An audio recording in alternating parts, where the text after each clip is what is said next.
Irmãos amados, o texto que eu quero compartilhar com vocês está em Lucas, capítulo 3. Lucas, capítulo 3, versos de 1 a 20. Após a leitura, eu peço que você mantenha a sua Bíblia aberta nesta passagem. No 15º ano do reinado de Tibério César, sendo Pôncio Pilatos governador da Judéia, Herodes, tetrarca da Galileia, seu irmão Filipe, tetrarca da região de Tureia e Traconites, e Lisânias, tetrarca de Abilene, sendo sumos sacerdotes Anás e Caifás, veio a palavra de Deus a João, filho de Zacarias, no deserto. Ele percorreu toda a circunvizinhança do Jordão, pregando o batismo de arrependimento para a remissão de pecados, conforme está escrito no livro das palavras do profeta Isaías.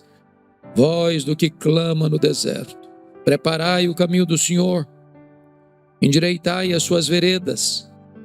Todo vale será aterrado e nivelados todos os montes e outeiros. Os caminhos tortuosos serão retificados e os escabrosos aplanados, e toda a carne verá a salvação de Deus. Dizia ele, pois, às multidões que saíam para serem batizadas: raça de víboras, quem vos induziu a fugir da ira vindoura? Produzi, pois, frutos dignos do arrependimento, e não comeceis a dizer entre vós mesmos: temos por pai Abraão. Porque eu vos afirmo que destas pedras Deus pode suscitar filhos a Abraão. E também já está posto o machado à raiz das árvores. Toda árvore, pois, que não produz bom fruto é cortada e lançada ao fogo. Então as multidões o interrogavam, dizendo: que havemos, pois, de fazer? Respondeu-lhes: quem tiver 2 túnicas, reparta com quem não tem, e quem tiver comida, faça o mesmo. Foram também publicanos para serem batizados e perguntaram-lhe: mestre, que havemos de fazer? Respondeu-lhes: não cobreis mais do que o estipulado. Também soldados lhe perguntaram: e nós, que faremos? E ele lhes disse: a ninguém maltrateis, não deis denúncia falsa, e contentai-vos com o vosso soldo. Estando o povo na expectativa e discorrendo todos no seu íntimo a respeito de João, se não seria ele porventura o próprio Cristo, disse João a todos: eu, na verdade, vos batizo com água, mas vem o que é mais poderoso do que eu, do qual não sou digno de desatar-lhe as correias das sandálias. Ele vos batizará com Espírito Santo e com fogo. A sua pá ele a tem na mão para limpar completamente a sua eira e recolher o trigo no seu celeiro, porém queimará a palha em fogo inextinguível. Assim, pois, com muitas outras exortações, anunciava o evangelho ao povo. Mas Herodes, o tetrarca, sendo repreendido por ele por causa de Herodias, mulher de seu irmão, e por todas as maldades que o mesmo Herodes havia feito, acrescentou ainda sobre todas a de lançar João no cárcere. Eu quero conversar com vocês sobre o tema: quando Deus vira a mesa da história. João Batista é uma das figuras mais emblemáticas da Bíblia. Nenhum homem recebeu elogio tão exaltado dos lábios do próprio Senhor Jesus do que João Batista. Dentre os nascidos de mulher, ninguém é maior do que ele. Seu nascimento foi um milagre, sua vida foi um portento, sua morte foi um mistério. João Batista é uma espécie de dobradiça da Bíblia. Ele fecha o Velho Testamento e abre o Novo Testamento. João Batista é o precursor do Messias. E o propósito de Lucas, que era médico e historiador, é montar para nós o cenário em que João Batista veio ao mundo para exercer o seu ministério. E ao fazê-lo, Lucas escolhe um método. E o método de Lucas é partir do geral para o particular. É retratar o cenário político do império e da província. além de traçar um cenário do mundo religioso de Israel, no tempo em que João Batista foi levantado por Deus. Vou precisar da sua paciência, porque vou despender um pouco de tempo nesse pano de fundo, sem o qual nós não poderíamos entender a mensagem de João Batista. Então João começa nesse cenário do Império Romano, do geral para o particular. E ele diz assim: no 15º ano do reinado de Tibério César. Acho que vocês sabem que Tibério César governou o Império Romano dos anos 14 depois de Cristo ao ano 37 depois de Cristo. Nesse período do primeiro século, e antes dele um pouco, vários imperadores foram levantados, como Júlio César no começo, que foi substituído por César Augusto, o imperador que governou o mundo romano quando Jesus nasceu, que foi sucedido por Tibério César, filho adotivo dele, no ano 14 depois de Cristo, o imperador que governava o mundo quando João Batista iniciou seu ministério, quando Jesus morreu e ressuscitou, que foi sucedido por Calígula, que foi sucedido por Cláudio, que governou o mundo no ano 41 ao 54, período que houve uma grande fome no mundo e os judeus foram expulsos de Roma, que foi sucedido por Nero, que governou de 54 a 68, quando Roma foi incendiada e quando Paulo e Pedro foram martirizados, que foi sucedido por Tito Flávio, que foi sucedido por Vespasiano, que inaugurou o Coliseu Romano, que foi sucedido por Domiciano, o imperador que mandou João para a ilha de Patmos, aquela colônia penal, quando escreveu o Apocalipse, que foi sucedido por Galba, que tira João da ilha de Patmos e o devolve a Éfeso, onde ele era pastor e onde morreu. O Império Romano era um império truculento, onde as suas hordas chegavam, dominavam com fúria e com força implacável. Tanto é fato que Daniel capítulo 2, na descrição daquela imagem sobre a qual Nabucodonosor sonhara, cabeça de ouro representando o império da Babilônia, os braços de prata representando o império Medo-Persa, o ventre de bronze representando o império greco-macedônio, e as pernas de ferro e os pés de ferro e barro representavam o império romano, pela sua truculência, ao mesmo tempo sua fragilidade, por causa da imoralidade que graçou naquele império. Então, se você olha o mapa geral, era um mapa de opressão política, de domínio estrangeiro.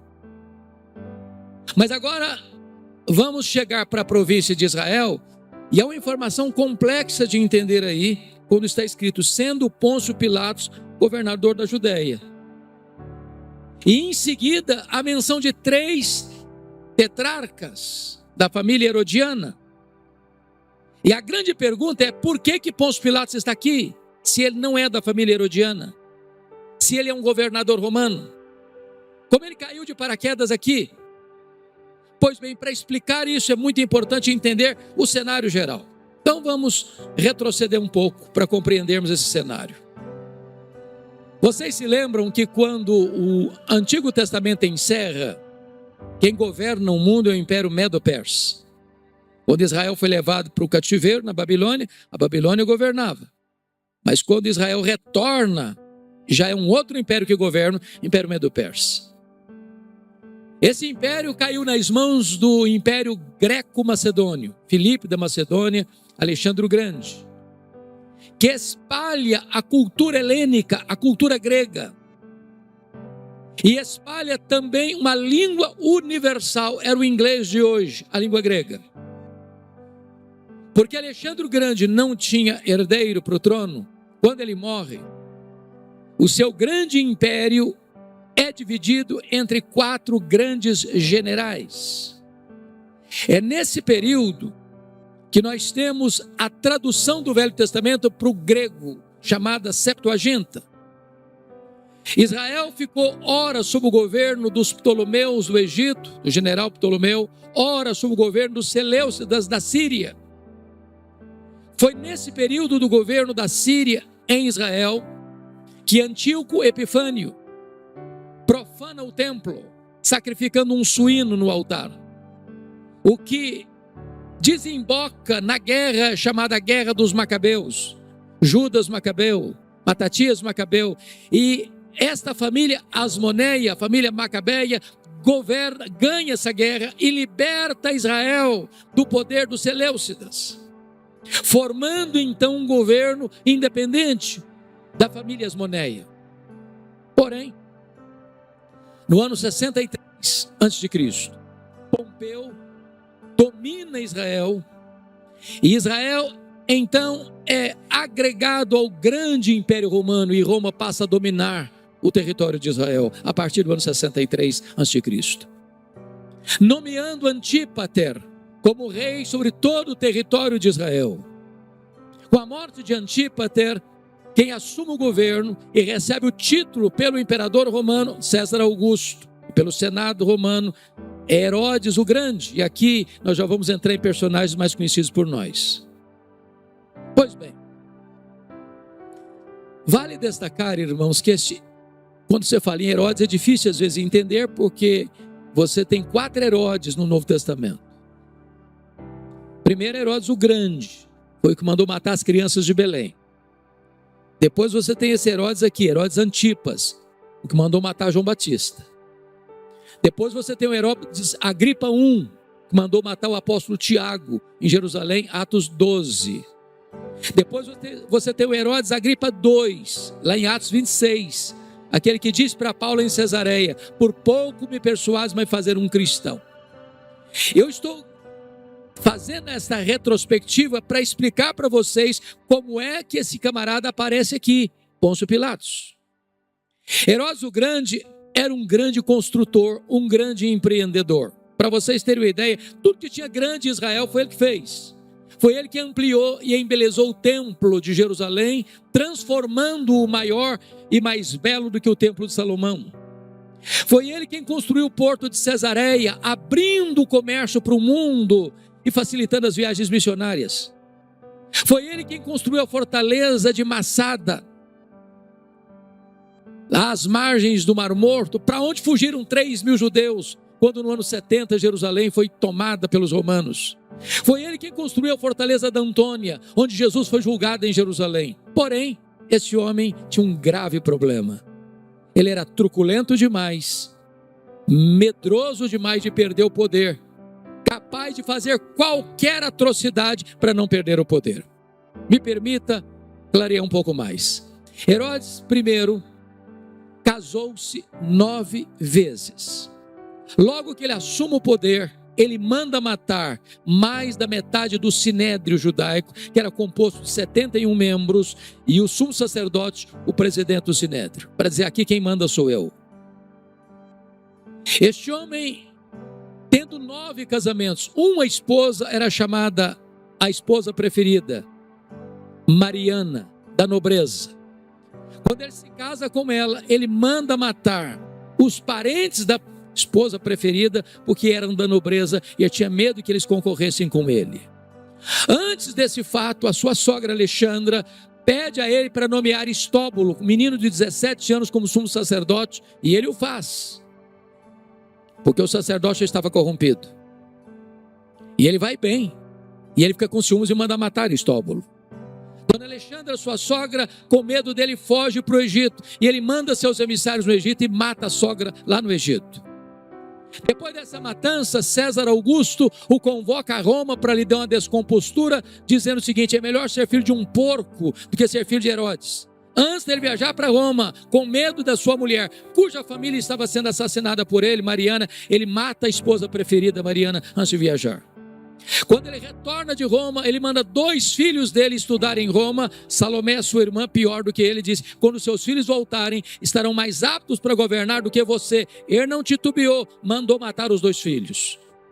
Quando ele estava para morrer, na estância mineral de Jericó, Ele fez a sua irmã Salomé jurar para ele que no dia da morte dele, ela mandaria matar pelo menos um nobre das famílias ricas de Jerusalém, porque queria ter choro e lágrimas no seu funeral. Quando você escuta essa saga deste homem, você vai entender um versículo da Bíblia, pastor Jeremias, que eu demorei anos para entender. Mateus capítulo 2. Os magos chegam do Oriente, em Jerusalém, e fazem a seguinte pergunta: onde está o recém-nascido rei dos judeus? Vimos a sua estrela no Oriente, e viemos para adorá-lo. E o rei se alarmou, ele e toda Jerusalém. Como é que o rei se alarma com uma pergunta dessa? Como é que uma cidade toda fica empolvorosa com uma pergunta dessa? É porque Jerusalém sabia do que este homem truculento era capaz de fazer, sempre que alguém se colocasse no caminho dele, tentando usurpar o poder e o trono dele. É por isso que ele mandou matar as crianças de Belém e arredores, tentando eliminar a pessoa de Jesus Cristo. Mas deixa eu dizer algo para vocês: os poderosos também morrem. Só o nosso Deus continua no trono. Deus faz apiar do poder os poderosos, os truculentos. Com a morte de Herodes o Grande, o território de Israel é repartido em 4 partes. A Bíblia chama isso de tetrarquia. Agora notem vocês que Lucas só mostra 3 tetrarquias e começa com um cidadão que não é tetrarca, é governador romano. A pergunta é por quê? Como é que esse Herodes, como é que esse Pôncio Pilatos veio parar aqui? Então vamos entender isso. A tetrarquia da Judéia, onde estava Jerusalém, foi dada ao filho de Herodes, chamado de Arquelau. Está lá em Mateus 2, 22. É importante ler isso para vocês fixarem essa lição. Quando José e Maria foram alertados que deviam fugir para o Egito, que Herodes queria matar o menino, eles foram para o Egito, ficaram no Egito. E aí recebe a seguinte notícia. Vejam vocês, no versículo 20: dispõe-te, toma o menino e sua mãe e vai para a terra de Israel, porque já morreram os que atentavam contra a vida do menino. Dispôs-se ele, tomou o menino e sua mãe e regressou para a terra de Israel. Tendo, porém, ouvido que Arquelau reinava na Judéia em lugar de seu pai Herodes, temeu ir para lá. Então o tetrarca da Judéia é Arquelau. Quais são os outros tetrarcas? Herodes, tetrarca de Galileia, Filipe, entenda-se Filipe II, tetrarca da região de Ituré e Traconice, e Lisânias. O que aconteceu então?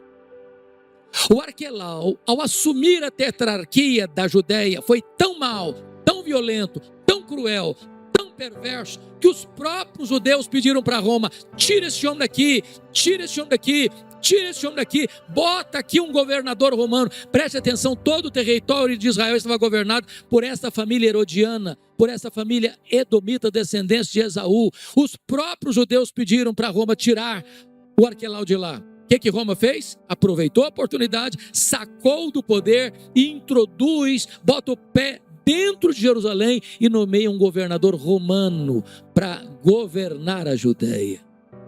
É por isso que você está vendo esse indivíduo aqui, Pôncio Pilatos. Ele não foi o primeiro, ele foi o 5º governador. Gente boa ele era? Não. O homem era mau.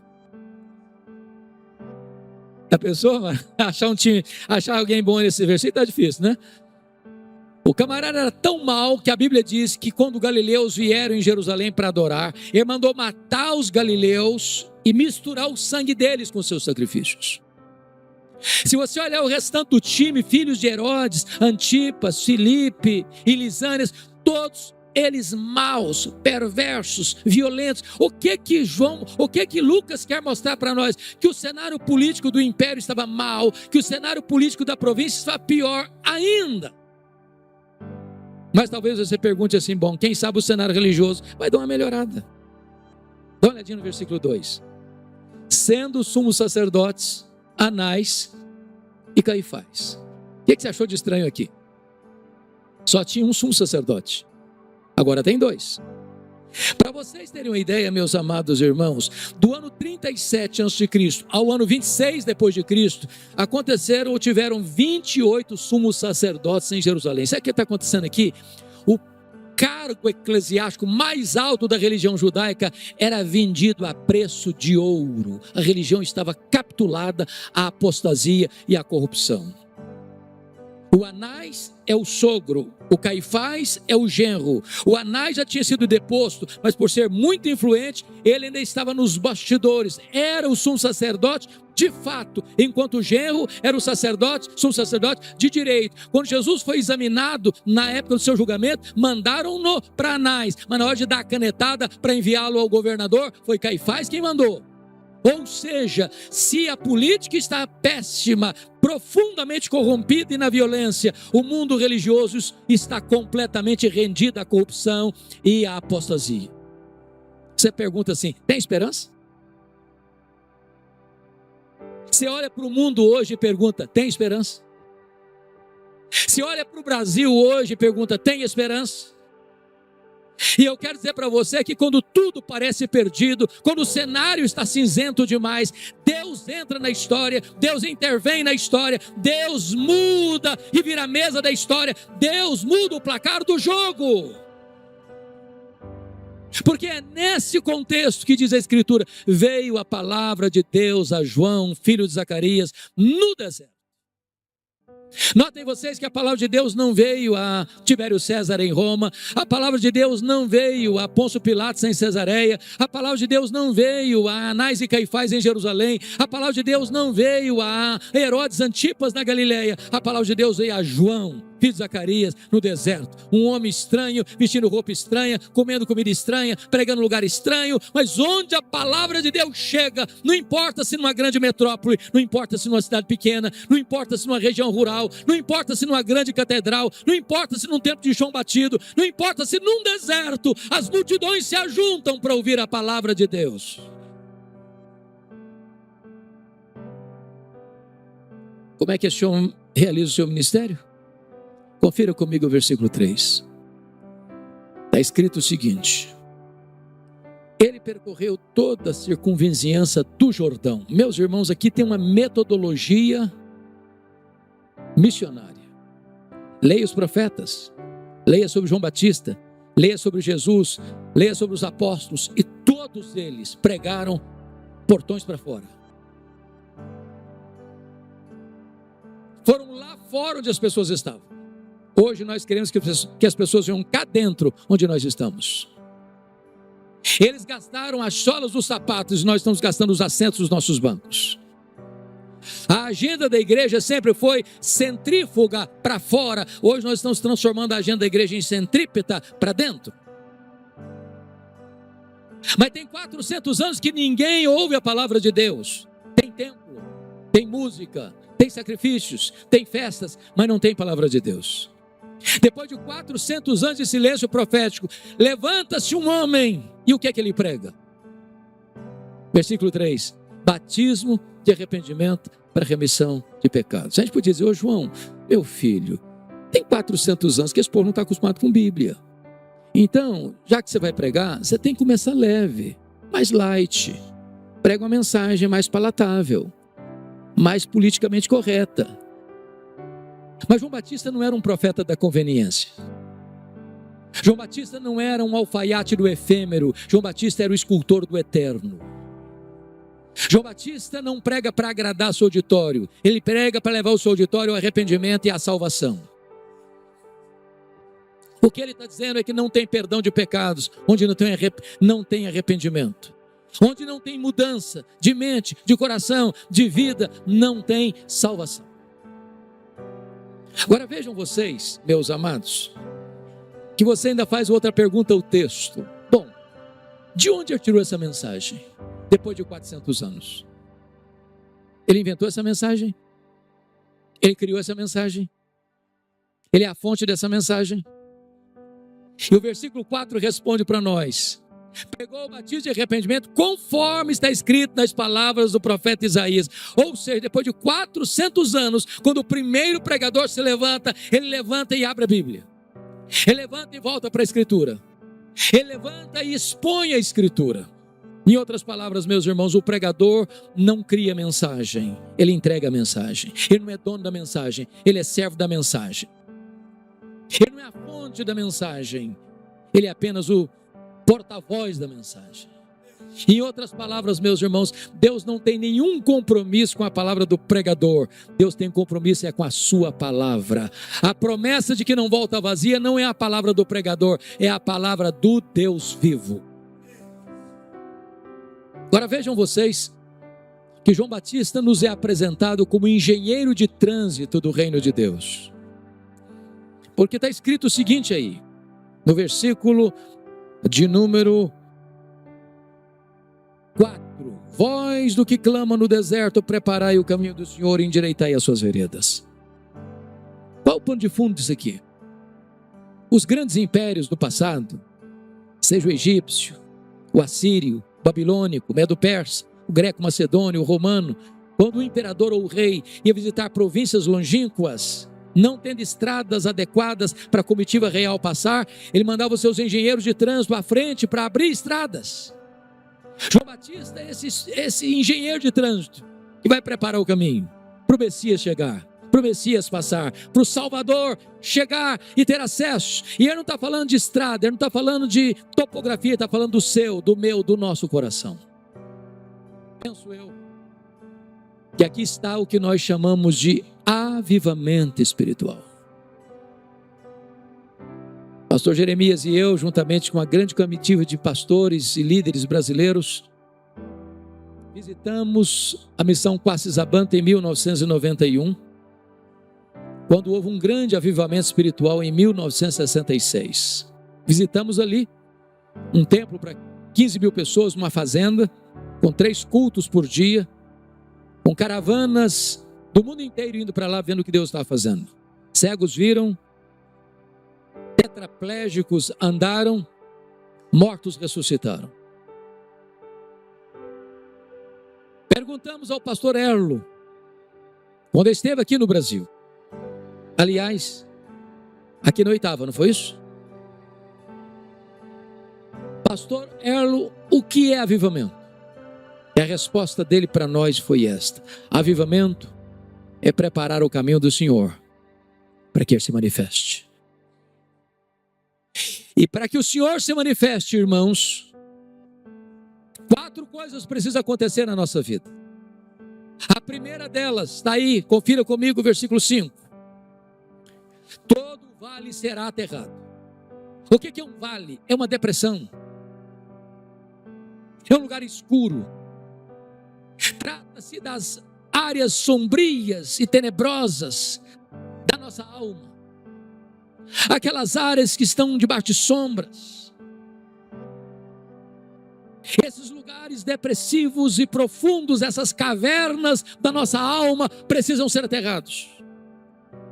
O que é um vale? Vale separa 2 montes. Tudo aquilo que separa, a mágoa, o ressentimento, o ódio, o ranço, a amargura, tudo isso tem que ser aterrado. Onde tem mágoa, Deus não se manifesta. Onde não tem perdão, Deus não se manifesta.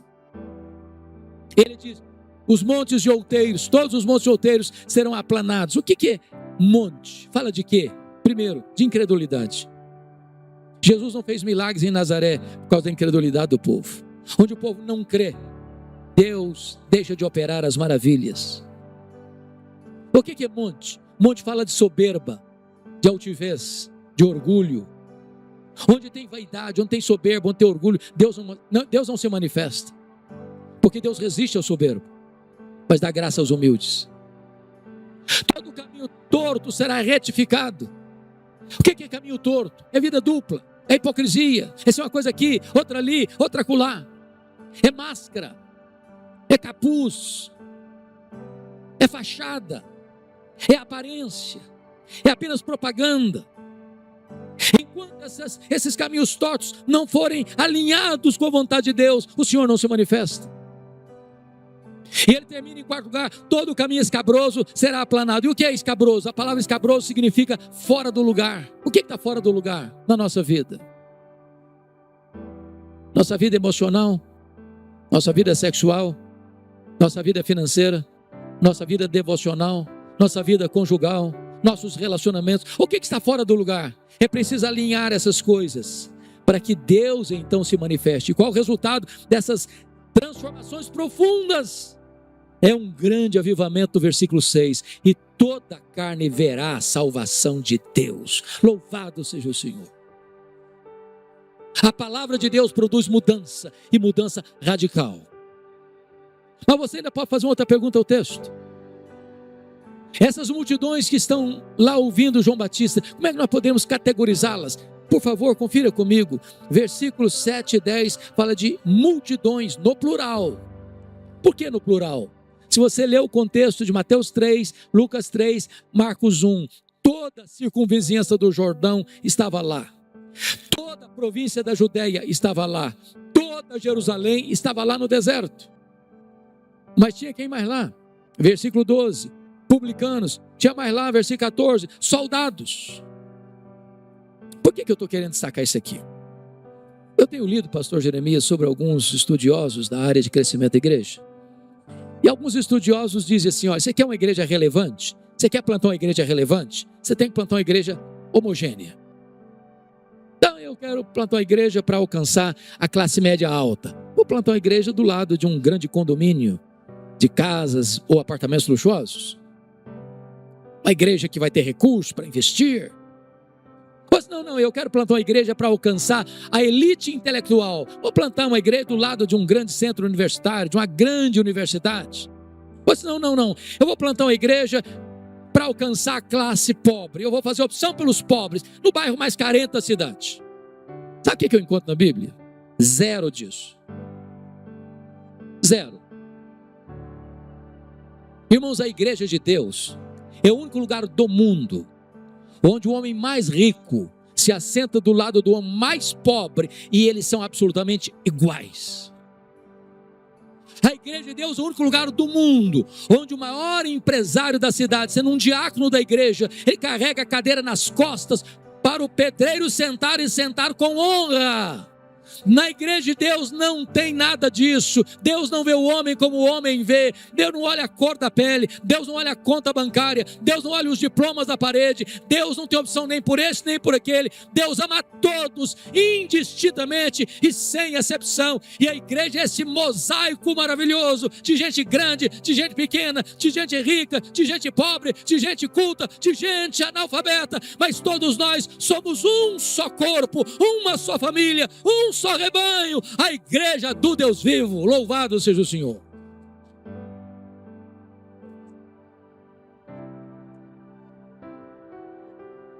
Mas você pode fazer outra pergunta ao texto. Bom, qual foi a ênfase da pregação de João Batista? Eu queria falar para você sobre 5 alertas de João Batista no seu ministério. Primeiro, João Batista tratou do perigo mortal da hipocrisia. Olha o verso 7 comigo. Dizia ele, pois, às multidões que saíam para serem batizadas: raça de víboras. Eu fico escandalizado com João Batista.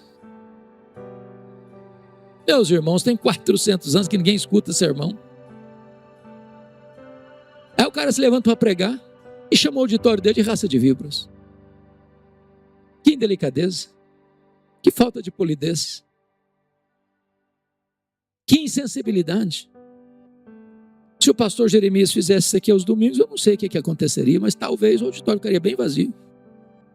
Vai começar a fazer? A pergunta é: por que ele está falando isso aqui? Nós não podemos entender esse versículo senão à luz de Mateus 3,7. É Mateus 3,7 que lança a luz para entendermos isso aqui. Então volta lá comigo, que é texto paralelo desse. Mateus 3,7 está escrito o seguinte, é o mesmo contexto, é o mesmo texto, numa outra perspectiva.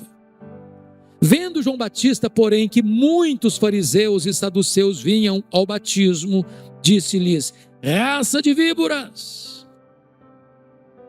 Eu não sei quanto a você, mas quando eu leio os evangelhos, me dá quase uma espécie de urticária quando eu leio sobre os fariseus. Pensa num time complicado, né? Detetive da vida alheia, fiscais da vida alheia, capaz de olhar um cisco no seu olho e não ver uma trave no olho dele. Só via pecado nos outros, não via pecado na vida deles. Eram pedra no sapato do ministério de Jesus. Hipócritas. Agora, preste atenção no que eu vou lhes dizer. Os fariseus não foram sempre assim não, sabiam? Como é que esse grupo surgiu na história? Quando surgiu? Esse grupo chamado fariseus, irmãos, surgiu na história, nesse período interbíblico, para resistir à secularização da igreja da época, ou seja, a helenização, resistir à cultura grega que estava dominando o mundo. Era um grupo de resistência, era um grupo de reforma e reavivamento. Era um grupo que primava pela sã doutrina e pela piedade. Porém, com o tempo, a forma foi tomando o lugar da essência. E os fariseus mantiveram a pose, mas perderam a piedade. Eram hipócritas. Estavam lá escutando João Batista. E os saduceus? Quando surgiram? Como surgiram? Por que surgiram? No mesmo período. Também um grupo de resistência, um grupo de reforma, um grupo de reavivamento. Porém, os saduceus sucumbiram rapidamente à helenização, à cultura grega. Tanto é fato que, por influência do pensamento grego, os saduceus não acreditavam em ressurreição, não acreditavam em anjos, eram teólogos liberais da época, não acreditavam em todo o Velho Testamento, só no Pentateuco. Mais do que isso, os saduceus tornaram-se colaboracionistas de Roma. Mais do que isso, receberam em moeda de troca a mina de ouro da religião judaica, a exploração do templo. Do templo. Porque tudo acontecia no templo, as festas. E o que acontecia? Você sabe que a classe sacerdotal era do grupo dos saduceus. Por exemplo, nas festas que vinham multidões e multidões, pessoas do mundo inteiro para Jerusalém, é só ler Atos 2 para saber quantas nações iam para uma festa. Ninguém podia comprar sacrifício com dinheiro estrangeiro que trazia, não. Tinha que fazer a troca da moeda e não podia fazer fora, não. Tinha que fazer lá na praça do templo, com os cambistas, saduceus, cobrando taxas exorbitantes para botar o dinheiro no bolso.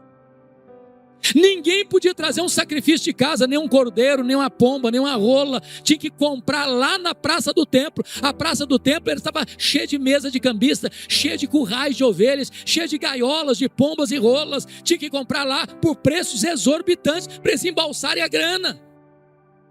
E Jesus fica irado com essa cena, pega o chicote e sai virando as mesas dos cambistas, sai chicoteando, abrindo os currais, abrindo as gaiolas, dizendo: vocês transformaram a casa do meu pai, casa de oração, em covil de salteadores. O que é um covil? É o lugar que o ladrão rouba e corre para lá para se esconder. E esse time está lá escutando João Batista. Com João Batista você vê muitos fariseus e saduceus e diz: raça de víboras. Por que ele está dizendo isso? É porque a hipocrisia, irmãos, é pior do que o veneno das víboras. O veneno da víbora foi Deus quem colocou, mas a hipocrisia é o diabo que colocou. Por isso João Batista alerta com tanta firmeza a hipocrisia. Mas em segundo lugar, João Batista alerta sobre o perigo real do inferno. Olha o verso 7 ainda. Quem vos induziu a fugir da ira vindoura? Irmãos, eu fico chocado com João Batista, porque tem tanta coisa boa na Bíblia para pregar. O amor de Deus, a graça de Deus, a fidelidade de Deus. E vai pregar logo sobre o inferno no primeiro sermão. Depois de 400 anos. Tinha outra coisa para pregar, não? Mas me permite dizer uma coisa para você nessa noite. É melhor ouvir sobre o inferno do que ir para o inferno. A terceira ênfase do ministério da pregação de João Batista, observe comigo, é o perigo do falso arrependimento. Olha o versículo 8. Produzir, pois, frutos dignos do arrependimento. Não é arrependimento e novamente arrependimento e novamente arrependimento. É arrependimento e frutos dignos de arrependimento. Por que é importante enfatizar isso aqui? Meus irmãos, surgiu e está aí no mercado religioso brasileiro uma falsa doutrina chamada de supergraça. Supergraça. É a graça que justifica o pecado e não o pecador. É aquela pregação que diz assim, não, pode ficar tranquilo, Deus é muito bom e misericordioso. Fica tranquilo. Deus te entende. Pode vir. E continuar do jeito que você está. Vai dar tudo certo. Essa graça não é a verdadeira graça. Ela é uma desgraça na vida das pessoas. Porque engana. Falseia a verdade. Preste atenção nisso. Quando uma pessoa não quer se arrepender do seu pecado, ela cria uma teologia para justificar o seu pecado. E João Batista alertando sobre esse perigo do falso arrependimento. Quarto lugar, João Batista alertou sobre o grande perigo, meus irmãos, da falsa confiança religiosa. Olha comigo, por favor, o versículo de número 8 ainda. Não comeceis a dizer entre vós mesmos, temos por pai Abraão. O que ele está dizendo aqui? Tinha gente dizendo ao João Batista, pega leve com a gente, cara, nós temos pedigree, ué. Você não está sabendo isso não? Sabe quem é o nosso ancestral? É o Abraão. A gente tem o sangue de Abraão correndo nas nossas veias. Está tudo bem com a gente. O verdadeiro filho de Abraão não é aquele que tem o sangue de Abraão correndo em suas veias, é aquele que tem a fé de Abraão habitando em seu coração. Tem muita gente hoje, irmãos, que diz, não, como é que está a sua vida? Não, eu estou seguro, estou tranquilo, sou presbiteriano, sou calvinista. Outro, não, eu sou arminiano desde o berço. Ô, gente, ser presbiteriano é uma benção, ser calvinista é uma benção, mas preste atenção, é só Jesus que salva, viu? É só Jesus que leva para o céu. Cuidado para você não estar tendo uma falsa segurança espiritual. Mas finalmente, irmão, João Batista alerta para o grande perigo de uma vida infrutífera. Versículo 9, e já está posto o machado à raiz das árvores. Toda árvore, pois, que não produz bom fruto é cortada e lançada no fogo. Você quer saber se o cara é crente? Não escuta o que ele fala. Veja o fruto que ele produz. Bom, você pode fazer outra pergunta ao texto. Esse tipo de sermão produziu algum resultado? Vejamos. Vamos dar uma olhadinha? Confira comigo o verso 10 e 11. Então as multidões o interrogavam dizendo, que havemos pois de fazer? Responderam-lhes, ou respondeu-lhes, quem tiver 2 túnicas, reparta com quem não tem, quem tiver comida, faça o mesmo. O que ele está dizendo aqui? Você quer saber se o cara é crente mesmo? Se ele se arrependeu mesmo? Veja se ele é generoso. Não combine, irmãos, crente, mão de vaca, pão duro, avarento. Crente tem o coração aberto, o bolso aberto, as mãos abertas, a casa aberta. Mas entendamos uma coisa, os bens de consumo são muito fáceis hoje. Qualquer de nós que está aqui, se abrir o guarda-roupa, tem mais roupa do que precisa. Qualquer de nós. Naquela época, o cidadão comprava uma túnica e usava a túnica até acabar. Quem tinha 2 túnicas era o só fulano. Quem tem 2, dê uma. Porque às vezes o camarada vai fazer um bazar na igreja e aí o cara acha que pode trazer os usáveis e deve trazer, mas traz roupa velha, desbotada, rasgada, sapato furado. Meus irmãos, quem tem 2 túnicas, dê uma para quem não tem. Quem tiver comida, faça o mesmo. Agora preste atenção. Generosidade não é arrependimento, viu? Ninguém vai para o céu porque dá comida e roupa. Generosidade é a evidência do arrependimento e não um substituto do arrependimento. Vamos ao outro resultado? Olha aí comigo.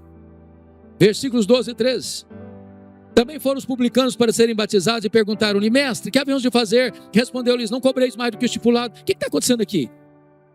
Os publicanos eram os cobradores de impostos. Eu estou falando agora de Receita Federal.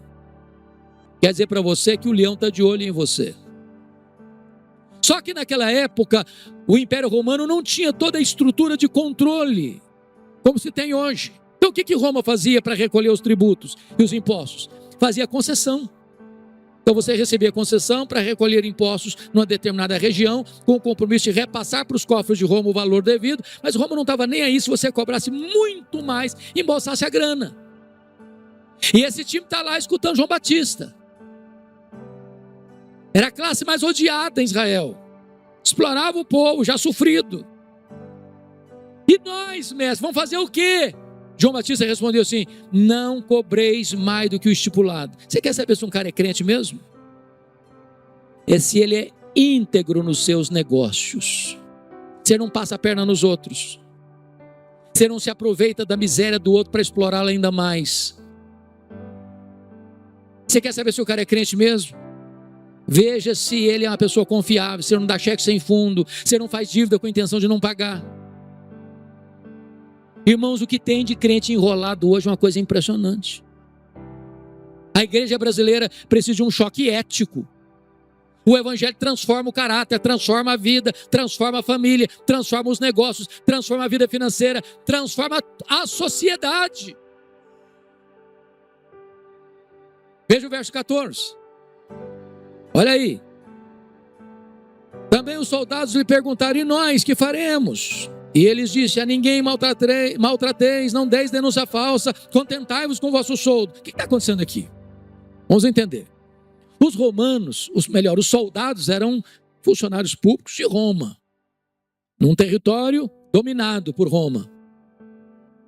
O que João Batista está dizendo para os soldados é o seguinte: olha, cuidado para você não usar a farda que você ostenta, com a arma que está na sua cintura, se sentir poderoso demais, a ponto de maltratar as pessoas. Não exorbite a sua autoridade. Não deis denúncia falsa. O que tem a ver isso aqui? Preste bem atenção. Os soldados estavam mancomunados, conluiados com os cobradores de impostos para receber propina.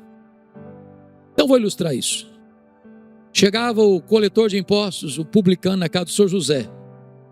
Sr. José, vim dizer para o senhor que o imposto do senhor esse ano é tanto. O Sr. José dava um suspiro. Disse: meu Deus, eu não consigo pagar tanto imposto esse ano. Se eu for pagar isso tudo, vou passar fome. Sr. José, o imposto é tanto. E não discutia, não, ia embora. Entrava o soldado. Sr. José, o imposto é tanto. Eu não consigo pagar isso tudo. Sr. José, ou o senhor paga, ou eu te denuncio. Ser denunciado por um soldado romano era botar a cabeça a prêmio. E o soldado levava parte dessa grana. João Batista diz: contente com o seu salário, com seu soldo. Não use de expedientes ilegítimos, ilegais, imorais, para receber propina, para engordar o seu salário. Seja honesto. Eu sei que essas coisas não existem mais hoje, mas nunca é demais alertar. Nunca é demais. Mas me permita agora caminhar para o encerramento e destacar 3 coisas sobre esse pregador. Primeiro, a identidade dele. Confira comigo o versículo 15. Estando o povo na expectativa e discorrendo todos no seu íntimo a respeito de João, se não seria ele porventura o próprio Cristo. Irmãos, ao ler a Bíblia, eu tenho aprendido isso até com o pastor Jeremias nas nossas conversas informais, porque às vezes são detalhes que a gente passa por cima. Então note comigo no verso 15, estando o povo. Quem é o povo aqui? Você escutou lá no versículo 7, as multidões. No verso 10, as multidões. Agora resume todas essas multidões na palavra o povo. Mas tem outra palavrinha aqui. E discorrendo quantos? Todos. Quantos? Todos. Discorrendo onde? No seu íntimo. A respeito de João, se não seria ele porventura o próprio Cristo. Presta atenção no que está acontecendo aqui. Essa multidão todinha está lá escutando João Batista. O cara é corajoso, não tem medo de cara feia, enfrenta todo mundo. De repente todo mundo começa a pensar e cogitar: ô, gente, você quer saber não? Esse cara é precursor coisa nenhuma. E ele não veio preparar o caminho do Messias, é coisa nenhuma. Você quer saber não? Esse cara é o próprio Messias. É ele mesmo, é ele. É ele, tá? Esse cara aqui, ele é o Messias. Esse aqui é o Messias. Gente, o Messias é esse cara aqui, é ele mesmo. Ninguém pensou diferente. Unanimemente, 100% dos votos foram para ele. Ele é o Messias. E essa cogitação de todo o povo se transforma numa pergunta. E essa pergunta, com a voz sedosa, o sibilo da serpente, beija os ouvidos de João Batista com esta pergunta tentadora, e a pergunta foi esta: porventura, tu não és o próprio Cristo? Olha a tentação aí, olha a isca venenosa aí.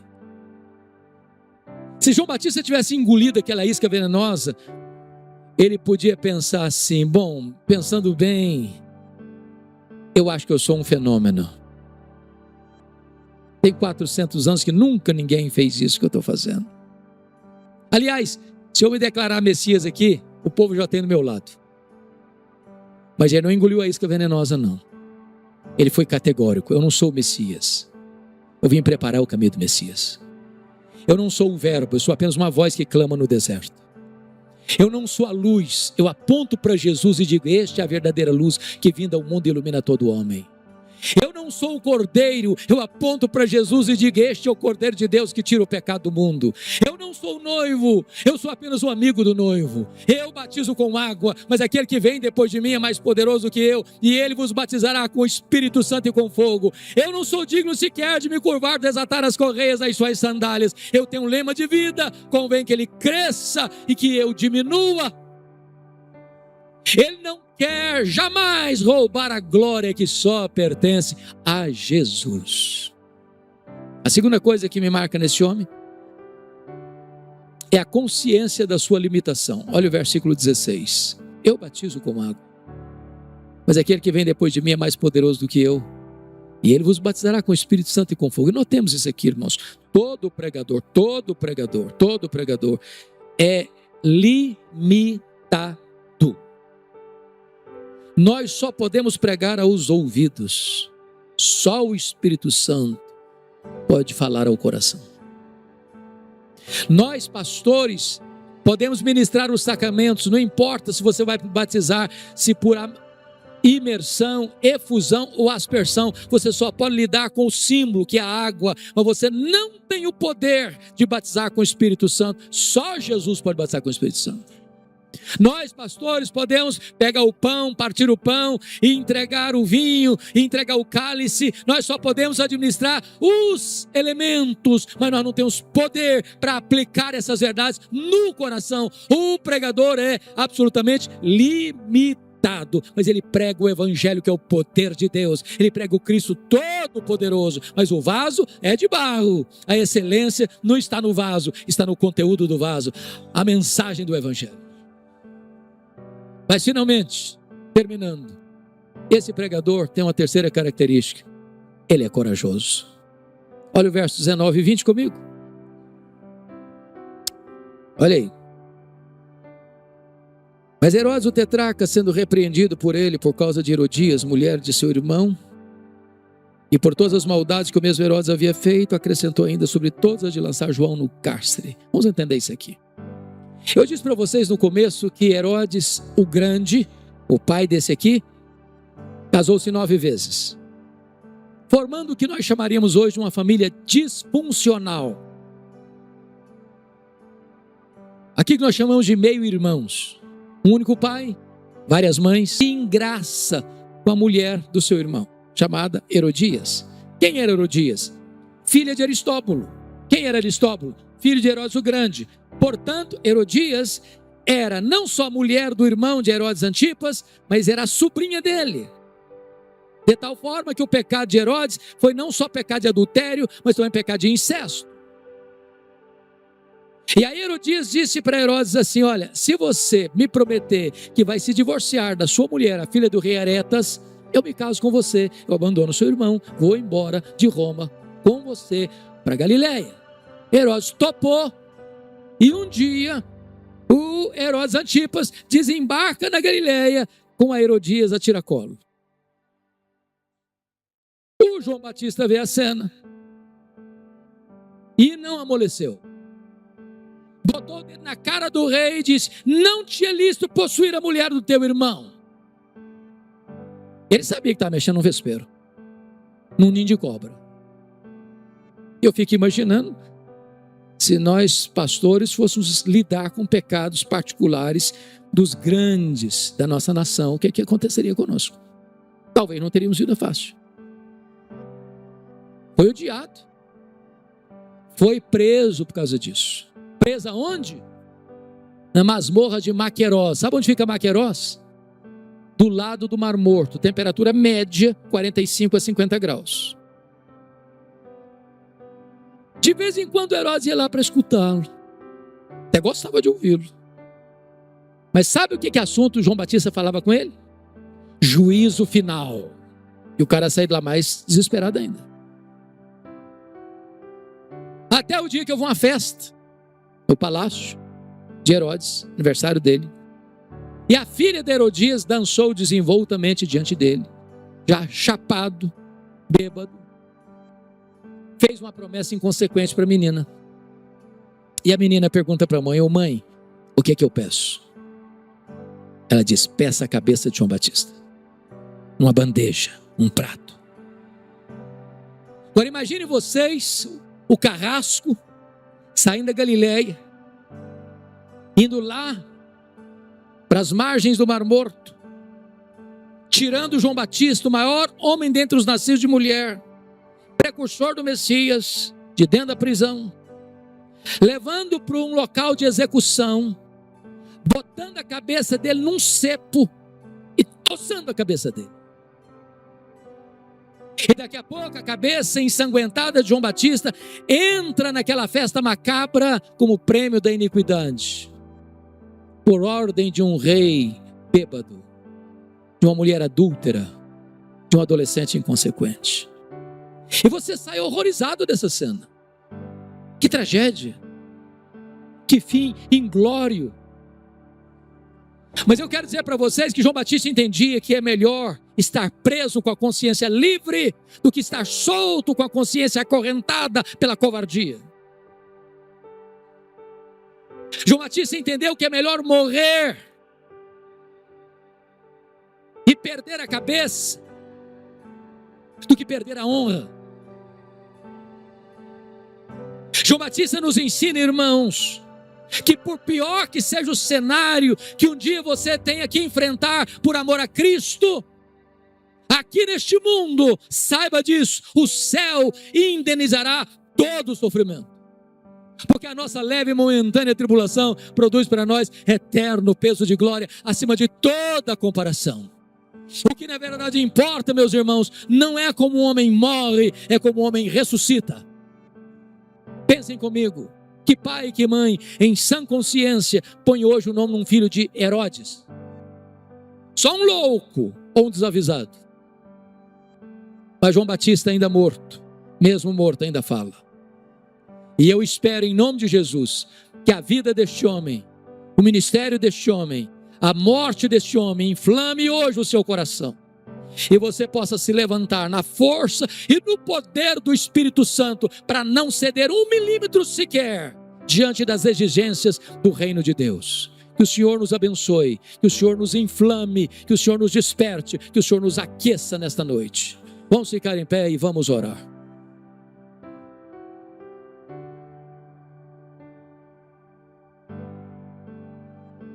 Bendito seja o Senhor.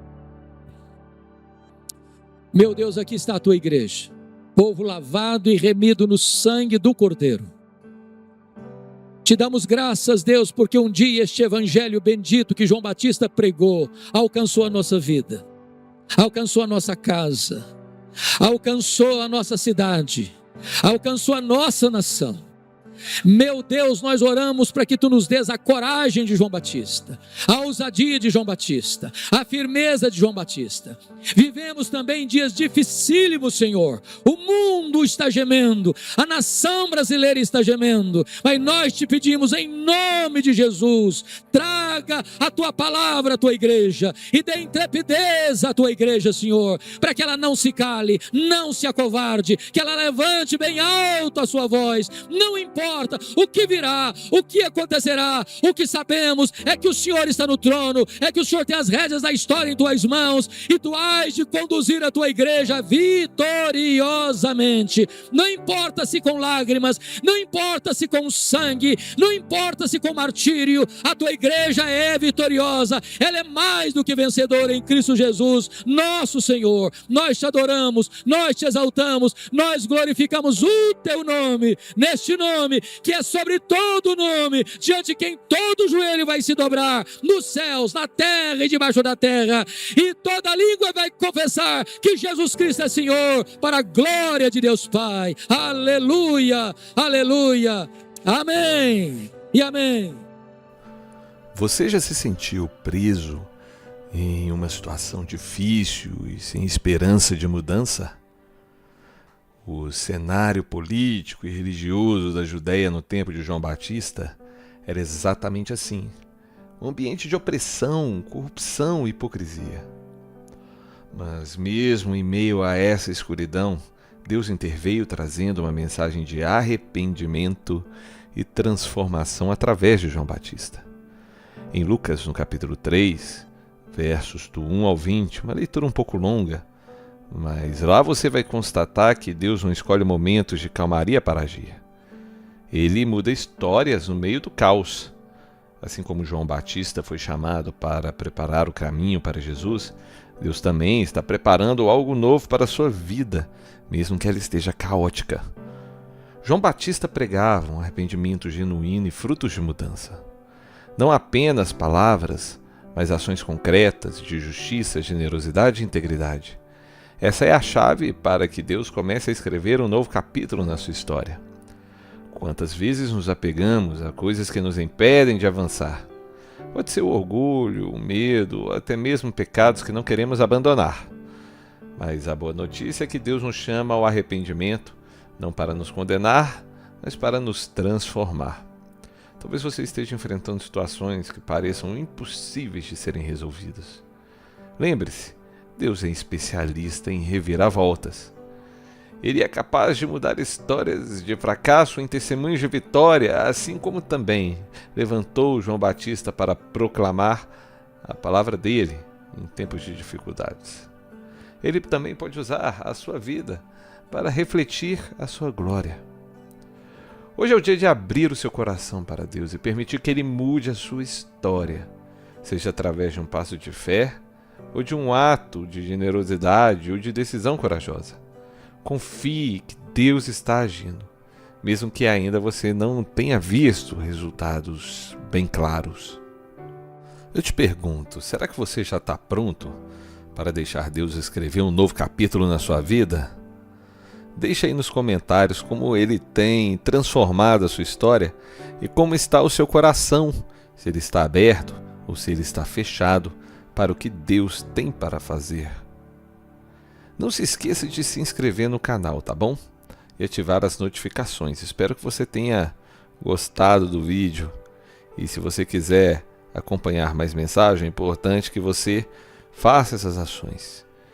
Que Deus abençoe muito a sua vida e a sua família. Até o próximo vídeo. Um grande abraço e até breve.